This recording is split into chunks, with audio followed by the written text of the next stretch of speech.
संपत्ति जो है पूरे भारत सरकार के जो है ट्रेजरी में नहीं होगी जितनी संपत्ति इन मंदिरों के पास है। ये सब के सब अवैध व्यापार के लिए होते हैं। कि बागेश्वर बाबा कुल मिला जुला कि 30-32 साल का लौंडा है, जिसने आज तक 5 किताबें तो पढ़ी न होगी। धार्मिक संगठन है, ये मनी लॉन्ड्रिंग के अड्डे हैं। इस देश में कोई हिंदू नाम की कोई चीज नहीं है। हिंदू का मतलब है शोषण से परिपूर्ण समाज। ब्रह्मा विष्णु महेश कौन थे? जमीन पे कोई मिला था? किसी को पता है? सब जो कल्पनाओं पर आधारित चीज को उनके अवतार बना दिया।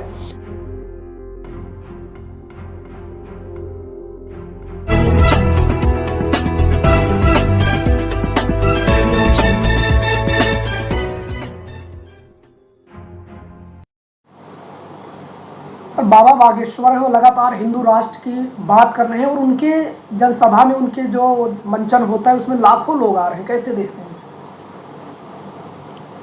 बाबा बागेश्वर का ये जो है पूरा का पूरा ये जो सरकार से प्रायोजित एक कार्यक्रम चल रहा है और उसमें पूरी तरह से केंद्र और राज्य सरकार दोनों सरकारें बाबा बागेश्वर को आगे बढ़ा रही हैं। हिंदू राष्ट्र हिंदू राष्ट्र हिंदू राष्ट्र। और चाहे उसमें जितने भी आ जाएं, उनके पीछे 5 आदमी नहीं हैं। ये सब के सब बाबाओं, जितने मैं पहले भी कहता रहा हूं कि बाबा जितने भी ये सब बने हुए हैं, कुल मिला जुला के बागेश्वर बाबा कुल मिला जुला के 30-32 साल का लौंडा है, जिसने आज तक 5 किताबें तो पढ़ी न होगी। उसको पता ही नहीं है कि क्या चीज होता है धर्म और कैसे कैसे क्या चीज हम बातें कर रहे हैं।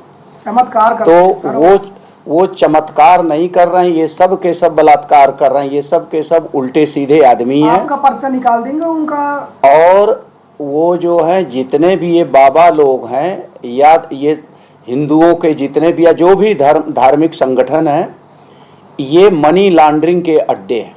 और ये सीधे सीधे राजनीतिज्ञों और मंदिरों और मठों से ये सब डील होते हैं। सब काला धन की कमाई है। हम कह रहे हैं कि मैं अपने बारे में कह दूं, मैं किसी से अगर 50,000 क्या 10,000 भी मांग दूं तो मुझे कोई देने वाला नहीं सम्मेलन करने के लिए। लेकिन बाबाओं के पास इतनी अकूत संपत्ति आ कहां से रही है? कौन है इतना बड़ा दानी जो दे रहा? या 1 रुपए 2 रुपए देने वाले चढ़ावा से तो इतनी बड़ी भीड़ का खर्चा नहीं चल जाएगा, कभी हो ही नहीं सकता। तो ये जितने भी धर्म के धंधे हैं या धर्म के लोग मठाधीश लोग हैं, तमाम बाबा हैं, चाहे राम रहीम बाबा हों चाहे आसाराम बाबा हों, ये बाबाएं जो है, पहली चीज तो ये सब के सब बलात्कारी हैं। सब ये बलात्कार में लिप्त हैं, यहाँ से वहाँ यहाँ से वहाँ यहाँ से वहाँ। और दूसरा इनका काम है काले धन को सफेद करना। जितने बाबाओं के मठ को देख लो, ये मठ जो कहीं न कहीं से रजिस्टर्ड हैं भारत सरकार से, प्रदेश सरकार से। उनके पास FCRA भी होगा, उनके पास ATG भी होगा, उनके पास वो जो है क्या नाम है, हिंदुओं को जगा रहे हैं। आपको आपत्ति क्या है? और वो हिंदुओं को जगा रहा। हिंदू पहली चीज कोई है ही नहीं भाई। इस देश में कोई हिंदू नाम की कोई चीज नहीं है। अगर ये हिंदू तो भ्रम फैलाने वाली चीज है। हिंदू का मतलब है शोषण से परिपूर्ण समाज। वह समाज जिसमें शोषण की भरपूर संभावना हो, वह समाज जिसमें उपेक्षा की संभावना हो, वह समाज वह बनाना चाह रहे हैं। हिंदू धर्म का मतलब है कि अंधकार युग में ले जाना पूरे देश को, पूरे भारतवर्ष को। जब एक तरफ देश क्या पूरे विश्व जो है चांद पर घर बनाने को सोच रहा है, तो हम कह रहे हैं कि जो है पाइप डाल करके नाले से गैस उत्पन्न कर लो। ये प्रधानमंत्री जी हमारे कहते हैं। यानी सबसे बड़े वैज्ञानिक तो वही हो गए। जगुआर या फाइटर प्लेन डिफेंस मिनिस्ट्री खरीदती है तो उनको अपने पायलट पर विश्वास नहीं है, वो एक नींबू पर विश्वास है। नींबू और काला धागा बांध देते हैं। यानी तो नींबू और काला धागा फाइटर प्लेन को क्यों नहीं चलाता है? क्यों पायलट को लगाते हैं? क्यों उस बेचारे की जिंदगी वो कर रहे हैं? तो इसलिए हिंदू राष्ट्र की परिकल्पना करना ही व्यर्थ की बात है। इसमें एक कह सकते हैं भावनात्मक ढंग से, चूंकि यहाँ की जनता एकदम से अशिक्षित है। यहाँ की जनता के पास इतनी सोच और समझ, मतलब पढ़े लिखे लोग जब इस तरह की बातें करते हैं तो अनपढ़ कर रहा है, तो उसमें मुझे कोई बहुत बड़ी मतलब अतिशय। आप उन्हें अनपढ़ बता रहे हैं। और हिंदू राष्ट्र, हिंदू का मतलब ये है, राजा दाहिर का अगर नाम सुना होगा तो राजा दाहिर था जिसने ये जो है नदी के, सिंधु नदी के किनारे पर जो ये बसते थे और चोरी करके, जो चोरी से वो करकरा करके नदी में भाग जाते थे। तो ये काले लोग जितने भी थे वो जो है इस तरह के काम करते थे, चोरी डकैती फिरौती, जो आज भी वो करते हैं, वही लोग हिंदू हैं। इनका कभी ये श्रमिक वर्ग रहा ही नहीं है। हिंदू वर्ग में हमेशा जो लूट खसोट जितने भी हैं और जो अवैध ढंग के जितने भी धंधे देश में हुए हैं, चाहे प्राचीन काल चाहे जितने भी काल से हिंदुओं की शुरुआत हो, हिंदुओं को पहली चीज शुरुआत तो जो है कुल मिला जुला के कह लो 400-500 साल से कह लो, उससे पहले धर्म के नाम पर अगर कहोगे तो धर्म जो है, अगर हम सबसे ज्यादा वैज्ञानिक डॉक्यूमेंट दस्तावेज है तो भारत की जनगणना है।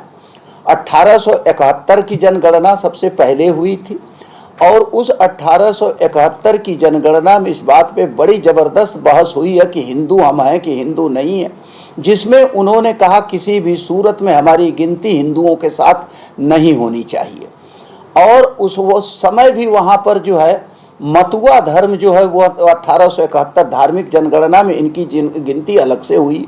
उसके बाद जितने जो यहाँ के मूल निवासी हम कहते हैं, चाहे जिसको डिप्रेस क्लास विदेशी उसमें अंग्रेजी हुकूमत ने कहा है, वो डिप्रेस क्लास समाज में उसमें जो है तो आज के जो शेड्यूल कास्ट हैं, शेड्यूल ट्राइब हैं, बैकवर्ड क्लास हैं, माइनॉरिटी, ये सब के सब, यानी 90% से ज़्यादा की जनसंख्या जिसको आप मूल निवासी कहते हो, जिनका अगर धार्मिक तौर से कहोगे तो धार्मिक तौर से या तो वो आदि धर्मी है, आदि धर्म भी था, या तो वो सतनामी है, सतनाम धर्म भी था, या कबीर पंथी या कबीर पंथ भी बड़े पैमाने पर चला था सेंट्रल इंडिया में, या वो जो मतुआ धर्म को मानने वाले थे ये लोग थे। हिंदू धर्म तो उस जमाने में था ही नहीं भाई, तो कहाँ से हिंदू हिंदू हिंदू हिंदू, बीच में ये मिथ्या प्रचार है कुछ लोगों को। और मान लीजिए हिंदू धर्म अगर बनता है, हिंदू राष्ट्र बनता है, तो फिर मूल निवासियों की क्या स्थिति होगी? मूल निवासी फिर वही ब्राह्मण क्षत्रिय वैश्य शूद्र के हिसाब से चौथे वर्ण में रह करके जो उनकी सेवाएं थी वो सेवाएं अर्पित करा। नहीं, अब तो सिर्फ सनातनी है ना सब। और सनातन नाम का कुछ है ही नहीं। सनातन धर्म तो केवल और केवल आदि धर्म है। सनातन धर्म हिंदू तो कभी हुई नहीं, हिंदू धर्म ही नहीं है। हिंदू धर्म का मतलब तुम लोग अगर कहते हो तो गैर बराबरी के समाज का निर्माण करना है हमको है। हिंदू को अगर धर्म के नाम पे तुम कहते हो, शोषण से परिपूर्ण यह धर्म है। शोषण इसमें केवल इसकी व्याख्या है जिसमें महिलाओं को केवल है कि आप सिर्फ हिंदू धर्म को टारगेट करते हैं, दूसरे धर्म पर कभी बोलते नहीं। दूसरे धर्म में कभी भी उत्पीड़न की संभावना थी ही नहीं। अंधविश्वास पाखंडवाद तो है ना। और कहीं पर भी क्रिश्चियनिटी में देख लो तो क्रिश्चियनिटी में, ईसाई धर्म में कम से कम सबसे ज्यादा अगर पढ़ने का रास्ता खुला है तो क्रिश्चियन धर्म में है।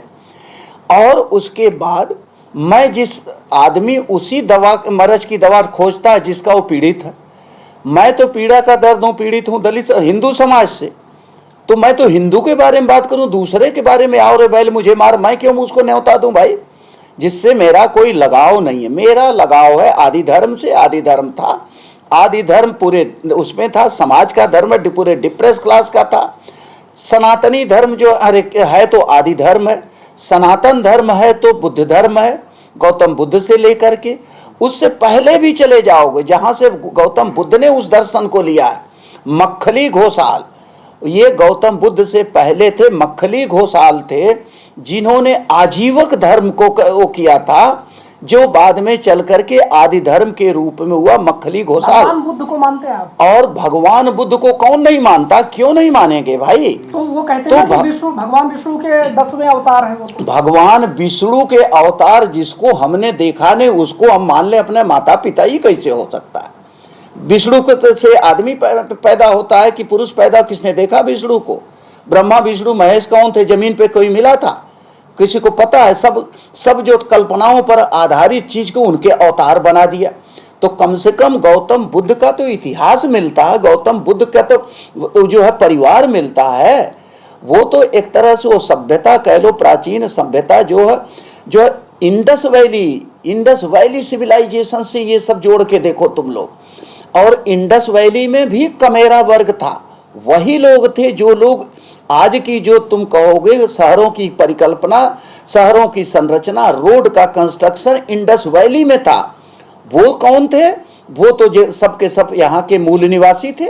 56 पूरे देश में आदि धर्म सम्मेलन हुए थे और 56 में एक आदि धर्म सम्मेलन जो इलाहाबाद में 1800 और 1929 में हुआ था, अंतर्राष्ट्रीय आदि धर्म सम्मेलन हुआ था, जिसमें उस जमाने से ये ईरान तक के लोगों के आने का वो मिला हुआ है, प्रमाण है कि ईरान तेहरान तक के लोग आए थे, कराची से लोग आए थे, लाहौर से लोग आए थे, कलकत्ता से लोग आए थे, ढाका से लोग आए थे, लोग पंजाब से आए थे, लोग सेंट्रल प्रोविंस से आए थे। इतने बड़े बड़े सम्मेलन थे और वो किसी भी सूरत में वो जाति पर आधारित सम्मेलन, जिसमें आज का पिछड़ा वर्ग भी था, जिसमें आज का आदिवासी भी समाज था, जिसमें आज का जो है क्या नाम है अनुसूचित जाति का समाज था, सब के सब समाज थे। आदि धर्म जो आदिकाल से है, सृष्टि की संरचना हम कह सकते हैं कि इनको सबसे बड़ी चीज, वो कभी पत्थरों की पूजा नहीं करते थे, वो प्रकृति से रिलेटेड, जिससे जो है पूरे यानी शरीर का संचालन, जिससे ब्रह्मांड का संचालन होता है, उसमें वो विश्वास करते थे। जैसे सूरज की पूजा, सूरज की पूजा किस लिए? सूरज की किरणें ऊर्जा क्या क्या देती है, एनर्जी कौन कौन सी उसमें मिलती है, ये सब करते थे। फसलों की पूजा, फसल से हमारे अन्न का वो होता था। उसके बाद वो पूजा जितने भी होते, फसल कटती थी, फसल लगती थी, सबकी वो पूजा करते थे। हम अपने जानवरों की पूजा करते थे। जानवरों की पूजा का मतलब वो हमारे खेती के वो सहायक होते थे, जानवर खेती करने के लिए। तो इसलिए उस धर्म के सिवा, मूल निवासी की बात कर रहे हैं, लेकिन सवाल ये उठता है कि हिंदू राष्ट्र के नाम पर बाबा के दरबार में लाखों की भीड़ कैसे लग जाती है? भाई बाबा के दरबार में यहाँ जो है गलतफहमी का शिकार देखो, जो मूल निवासी जो दिखता है वो बिकता है। अगर तुम अवैध धंधे शुरू कर दो तो तुम्हें उसमें बचत ज्यादा होगी, रुपया ज्यादा मिलेगा। बुद्ध धर्म क्यों खत्म हो रहा है? क्योंकि दर्शन है, सिद्धांत है, वैज्ञानिकता पर आधारित है, इसलिए उसके पास लोग जो है कम डोनेट करते हैं, कम खर्चा करते हैं। लोग अपने स्वतः अपने जितना जो संसाधन होता है ले आते हैं, देते हैं और खर्चा करते हैं। लेकिन ये बाबाओं के मठ में सबका 80G देख लो, सबका FCRA देख लो, सबका 12AC देख लो, और नहीं तो 35AC देख, सब बाबा लेके बैठे हुए व्यापार कर रहे हैं। विदेशों से कितना धन इन सबों के लिए आ रहा है, हिंदू हिंदू हिंदू के नाम पर। तो इन विदेशों से सारे लोगों का केवल ये लोग अपने खाता वही बता दें भारत सरकार के पास कितना पैसा है, उससे ज्यादा हमारे मंदिरों के पास पैसा है, और मंदिरों के पास अकूत संपत्ति, अथाह संपत्ति है। और ये तुमको दिखा रहा हूं, ये बहुजन स्वराज घोषणा पत्र, इसमें एक एक महीने की, एक एक दिन की मंदिरों की कमाई इसमें लिखा हुआ है कि कितने मंदिर हैं पूरे देश में, कितनी कमाई है, कितने क्या है।